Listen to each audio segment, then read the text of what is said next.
pessoal que está chegando e aí não sabe muito bem ainda o que é o afrofuturismo, como que você explicaria aí o conceito para a gente?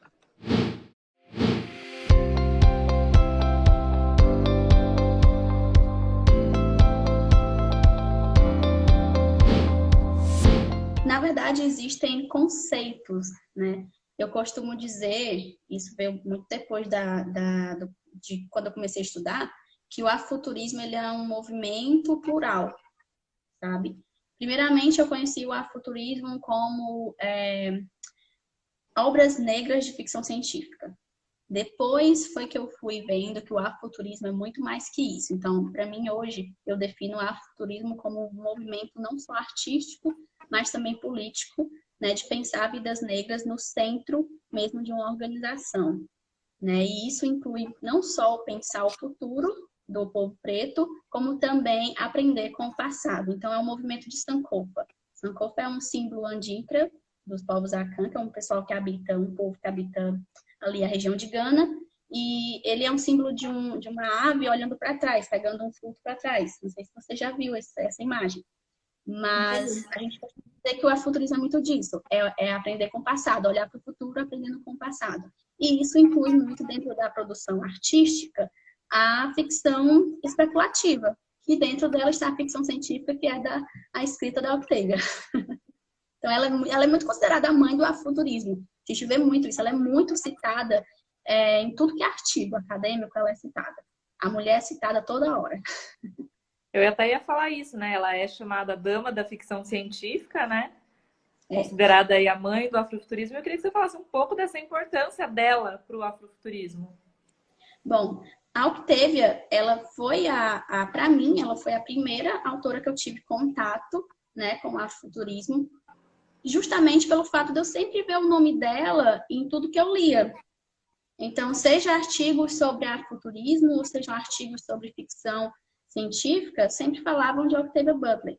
E por que a Octavia Butler é tão importante assim? Porque ela trouxe novas narrativas e ela era muito sincera em tudo que ela falava, sabe? Então, você pode ver em várias falas e ensaios dela, ela falando muito sobre a importância de pessoas negras estarem presentes, o quanto na infância dela ela não tinha personagens negros na ficção científica. Então, ela criou um mundo, e principalmente mundos de mulheres negras, né, protagonistas negras, que não eram comuns na ficção científica. Claro que antes de Octavia Butler, nós tínhamos outros autores de ficção científica, né? No caso do Samuel Delany, que publicou em 1966, né? Tem livro dele de 1976, porém a Octavia ela trouxe uma reinvenção de vários elementos comuns da ficção científica. Um desses casos é justamente a viagem no tempo, que é o que acontece em Kindred, né? Então você vê uma viagem no tempo, que é um elemento assim extraordinário da ficção científica, muitas vezes visto como algo incrível, como algo divertido, e dentro de Kindred ela traz esse elemento como, não sei nem como dizer, não dá nem spoiler, né? Mas ela traz de uma forma diferente que a personagem nem consegue explicar por que ela volta ao passado e ela não controla isso, né?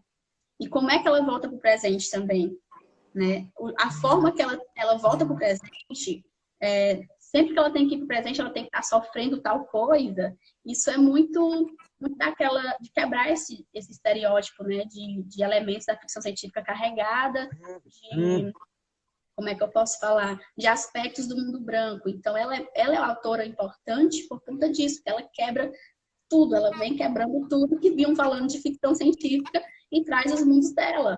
Você vê que Octavia Butler tem obras de todo jeito, né? Ela não é uma escritora só daquilo.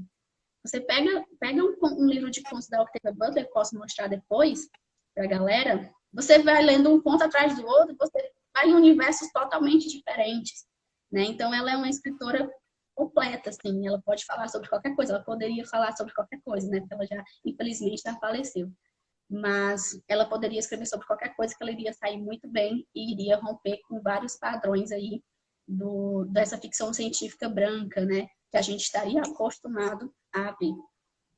É interessante que quando eu ganhei o Kindred, né, de um grupo que eu tenho de literatura, e eles me deram Kindred, E quando eu vi, assim, aquela coisa de ficção científica, eu falei, nossa, eu não gosto de ficção científica, eu não vou me dar bem, não vou gostar. Falei, ai, que chatice.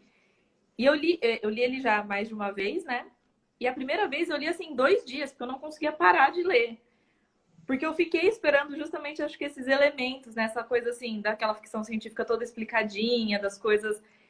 E não tem, né? É outra coisa. Uma coisa interessante para trazer daqui é que a gente pensa muito no afrofuturismo como algo que remete ao futuro, sabe? Algo que está sempre pensando narrativas do futuro. E você pega Kindred, que é um dos maiores exemplos de afrofuturismo, e ele se passa no quê? No passado.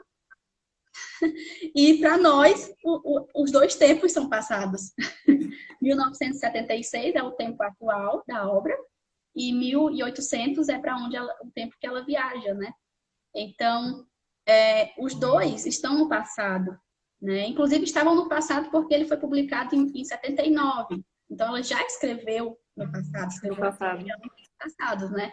Então o afrofuturismo ele não é só sobre o futuro, ele também pode ser uma revisão do passado.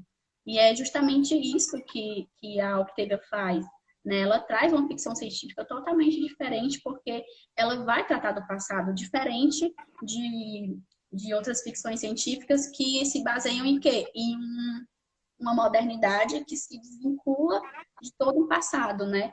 É muito disso. Tem muitas pessoas que dizem, por que vocês usam o termo futurismo junto de afro?